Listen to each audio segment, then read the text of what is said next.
Hello friends, the ITI ज्ञान में आप सभी का स्वागत है।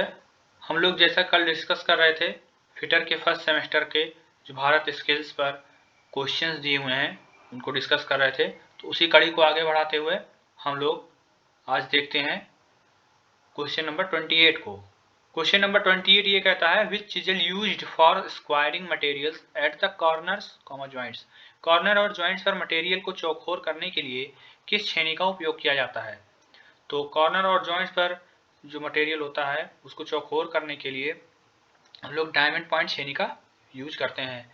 किस छेनी का यूज करते हैं? डायमंड पॉइंट छेनी का यूज करते हैं। क्वेश्चन नंबर 29, एक्स के रूप में चिन्हित हथौड़े के भाग का नाम बताइए। तो एक्स के रूप में जो हथौड़े का भाग चिन्हित है उसको हम लोग चीक बोलते हैं। ये जो चिन्हित है ये क्या है? चीक है।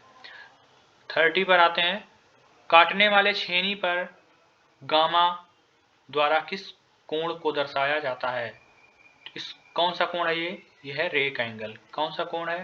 रेक एंगल कोण है ये। इसके बाद आते हैं 31 पे, धातु की उस गुण का नाम बताइए जिसमें वह टूटे बिना तार में खींची जा सकती है। तो जो धातु का ऐसा गुण होता है वह उसकी डक्टिलिटी कहलाता है। डक्टिलिटी में ऐसी प्रॉपर्टी होती है कि आप धातु को खींचेंगे वह तार के रूप में बदल जाएगा और नहीं टूटेगा। 32 पर आते हैं, थिम्बल के एक डिवीजन की स्पिंडल मूवमेंट क्या होगी जब स्पिंडल थ्रेड 0.5 मिलीमीटर पिच का है। तो इस प्रश्न का उत्तर होगा 0.01 mm। क्या होगा? 0.01 mm होगा। इसको आप लोग कैलकुलेशन से देख सकते होंगे। 33 पर आइए, इस वर्नियर कैलिपर की रीडिंग क्या है। तो इसकी रीडिंग पढ़ने के लिए जैसा कि इधर यहाँ पे 0 जो सब डिवीजन वाली स्केल है 0 शुरू है, यहाँ पे 4 लिखा हुआ है, इसका मतलब 35 पहले ही इधर जा चुका है। तो इसकी जो रीडिंग आ रही है वो आपकी रीडिंग होगी 35.4 mm होगी। इसको आप लोग देख करके कैलकुलेट कर लीजिएगा। 34 पर आते हैं, इस वर्नियर बेवल प्रोटेक्टर की रीडिंग क्या है। तो इस वर्नियर बेवल प्रोटेक्टर की जो रीडिंग है वो हमारी रीडिंग 41 डिग्री 50 मिनट है। क्या है? 41 डिग्री 50 मिनट है। 35 पर आते हैं, फीलर गेज का उपयोग क्या है। What is the use of feeler gauge. तो फीलर गेज का जो उपयोग होता है वो दो मिलने वाले भागों के बीच गैप की जांच करना होता है। दो मेटिंग पार्ट्स के बीच गैप जांच करना होता है। 36 में, इस डायल कैलिपर में माप पढ़ें। क्या यह माप दिखा रहा है? कितनी माप है इसकी, इसको पर देखना है। इसका क्या सही उत्तर होगा? तो इसका सही उत्तर है 26.2 mm। क्या है? 26.2 mm। 37 पर आते हैं, एक गैंग ड्रिलिंग मशीन में क्या ऑपरेशन किया जाता है। तो हमारी जो गैंग ड्रिलिंग मशीन होती है ड्रिलिंग का क्रमिक संचालन करती है। क्या करती है? ड्रिलिंग का क्रमिक संचालन करती है। क्वेश्चन नंबर 38 पर आते हैं। 38 पर दिया गया है, वर्नियर बेवल प्रोटेक्टर में स्टॉक का एक अभिन्न हिस्सा कौन सा है। वर्नियर बेवल जो प्रोटेक्टर है उसका जो अभिन्न हिस्सा होता है वो होता है डायल। क्या होता है? डायल होता है। 39 नंबर क्वेश्चन पर आते हैं, फाइल में एक्स के रूप में किसको चिन्हित किया गया है। तो ये जो एक्स के रूप में यहाँ प्रदर्शित हो रहा है इसको फेरूल बोलते हैं। क्या बोलते हैं? फेरूल बोलते हैं। एक लोहे का छल्ला होता है। 40 नंबर क्वेश्चन पर आते हैं, जॉब को फिनिश साइज के करीब लाने के लिए किस फाइल का उपयोग किया जाता है। तो जो जॉब को फिनिश साइज के करीब जब लाया जाता है तो उसमें हम लोग सेकेंड कट फाइल का यूज करते हैं। किस फाइल का यूज करते हैं? सेकेंड कट फाइल का यूज करते हैं। और जो ये सेकेंड कट फाइल होती है ग्रेड के आधार पर बांटी गई है। 41 पर आते हैं, किस फाइल में समानांतर किनारे पूरे लंबाई में होते हैं। कौन सी फाइल होती है जिसमें समानांतर किनारे पूरे जो है पैरेलल जो किनारे होते हैं पूरी लंबाई में होते हैं। तो इसका उत्तर है हैंड फाइल। हैंड फाइल कौन सा उत्तर है इसका? हैंड फाइल है। 42 पर आते हैं, बेंच वाइज को बनाने की सामग्री मटेरियल क्या है। बेंच वाइज को बनाने की जो सामग्री है वो क्या है। तो हमारी जो बेंच वाइज होती है उसका अधिकतर भाग कास्ट आयरन का बना होता है। तो इसका सही उत्तर होगा कास्ट आयरन। 43 पर आते हैं, कौन सी मार्किंग मीडिया मशीन से तैयार सतहों पर स्पष्ट रेखाएं प्रदान करती है। तो जो हमारी मार्किंग मीडिया पर्सियन ब्लू होती है, पर्सियन ब्लू वो मशीन से तैयार सतहों पर स्पष्ट रेखाएं प्रदान करती है। इसका क्या नाम है? पर्सियन ब्लू है। 44 नंबर पर आते हैं, स्लॉटेड एंगल प्लेट में दिए गए स्लॉट का उद्देश्य क्या है। तो जो हमारा स्लॉटेड एंगल प्लेट होता है उसमें जो स्लॉट दिया जाता है उसका उद्देश्य होता है जॉब को क्लैम्प करना होता है। क्या उद्देश्य होता है? जॉब को क्लैम्प करना होता है। क्वेश्चन नंबर 45 पर आते हैं, राउंड बार के केंद्र को चिन्हित करने के लिए किस कैलिपर का उपयोग किया जाता है। राउंड बार का जो केंद्र होता है उसको चिन्हित करने के लिए हम लोग जैनी कैलिपर का यूज करते हैं। किस कैलिपर का यूज करते हैं? जैनी कैलिपर का यूज करते हैं। यहाँ पर भी देखिए इस चित्र में दिखाया गया एक्स के रूप में चिन्हित भाग का नाम बताएं। तो जो एक्स के रूप में चिन्हित भाग है उसको हम लोग क्या कहते हैं? उसको कहते हैं फलक्रम। क्या बोलते हैं? फलक्रम बोलते हैं। 47 नंबर पर आते हैं, इस कोणीय मापक यंत्र का नाम बताइए। ये कौन सा यंत्र दिख रहा है आप लोगों को? कोई बता सकता है? तो आप लोग कमेंट करिएगा, इसका उत्तर हम अभी नहीं देंगे। 48 नंबर पर आते हैं, which is used for filing narrow groups and angle group above 10 degree. 10 degree से ऊपर के संकीर्ण खांचे और कोण को भरने के लिए किसका उपयोग किया जाता है?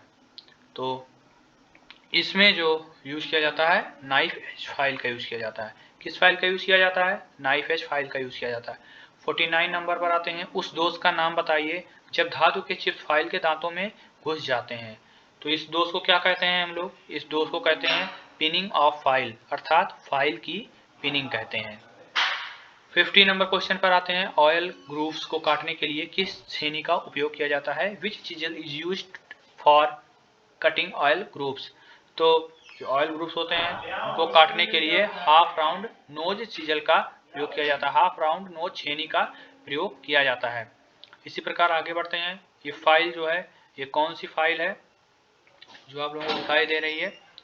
ये फाइल है हमारी रेफरल फाइल। रेफरल फाइल का सेट दिया गया है यहाँ पर। 52 पर आते हैं, इस वॉइस का क्या नाम है? ये जो 52 में दिया गया है इस वॉइस जैसा कि आप लोगों को चित्र में दिख रहा है, इसका क्या नाम है? तो ये हमारी जो वॉइस है ये पिन वॉइस है। कौन सी वॉइस है? ये पिन वॉइस है। हैवी ड्यूटी वर्क के लिए किस ग्राइंडिंग मशीन का उपयोग किया जाता है? हैवी ड्यूटी वर्क जैसे बहुत भारी जॉब को अगर करना है, अधिक सरफेस पर ग्राइंडिंग करनी है तो कौन सी ग्राइंडिंग मशीन यूज होगी? इसमें हमारी पेडेस्टल ग्राइंडर जो उसको यूज किया जाएगा। 54 पर आते हैं, चेन ड्रिलिंग के बाद मटेरियल को अलग करने के लिए किस छेनी का उपयोग किया जाता है? तो जो चेन ड्रिलिंग होती है उसके बाद मटेरियल को अलग करने के लिए हम लोग वेब चीजल का प्रयोग करते हैं, वेब छेनी का प्रयोग करते हैं।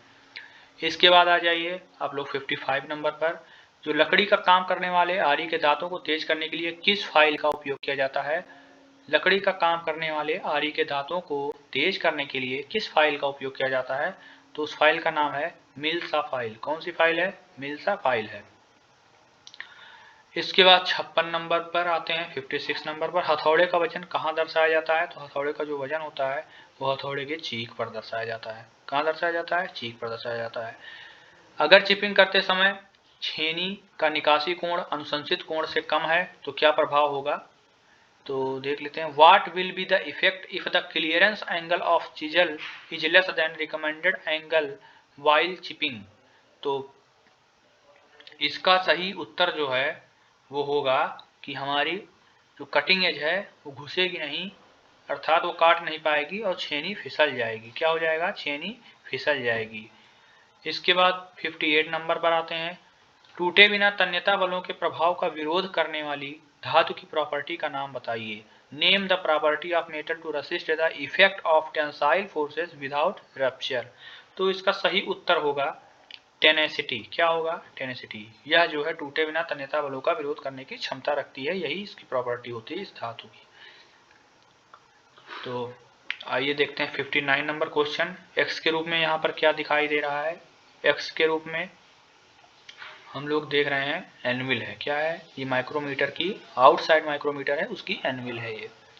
60 नंबर पर आते हैं, what is the accuracy of metric outside micrometer. तो जो ब्रिटिश मीट्रिक आउटसाइड माइक्रोमीटर होता है उसकी एक्यूरेसी 0.01 mm होती है। कितनी होती है? 0.01 mm होती है। यहाँ पर एक्स के रूप में चिन्हित भाग का नाम बताइए। तो एक्स के रूप में चिन्हित भाग जो है वो 61 नंबर क्वेश्चन में जो चिन्हित भाग दिया गया वो पॉइंट एंगल दिया गया था। क्या था? पॉइंट एंगल दिया गया था। 62 नंबर क्वेश्चन पर आते हैं। ड्रिल सैंक में किस प्रकार का टेपर दिया जाता है? तुम्हारा ड्रिल का सैंक होता है, उसमें किस प्रकार का टेपर दिया जाता है? तो आप सभी को पता ही होगा कि इसमें मोर्स टेपर दिया जाता है। इसके बाद आते हैं 63 नंबर पर। मशीन स्पिंडल से ड्रिल और सॉकेट निकालने के लिए किसका उपयोग किया जाता है? तो मशीन स्पिंडल से ड्रिल और सॉकेट निकालने के लिए हम लोग सबसे जो उसका टूल यूज किया जाता है वो कहलाता है ड्रिफ्ट। क्या कहलाता है? ड्रिफ्ट कहलाता है। 64 नंबर पर पढ़ते हैं।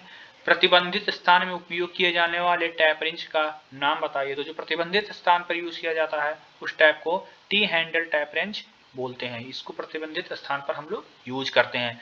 इसके बाद लास्ट क्वेश्चन पर आते हैं 65 नंबर पर। 65 नंबर पर in the isometric thread calculate the tap drill size for M10 × 1.5 thread. Isometric thread में M10 गुणे 1.5 थ्रेड के लिए टैप ड्रिल आकार की गणना करें। तो इसके लिए फॉर्मूला होता है, पर फिर भी हम आप लोगों को इसका आंसर अभी बता दे रहे हैं। इसको आप लोग फॉर्मूले से देख लीजिएगा। इसमें क्या होगा? 8.2 होगा, जैसा कि निमी में दिया हुआ है। So thank you friends, I hope you all learning very useful information from this channel. So have a nice day.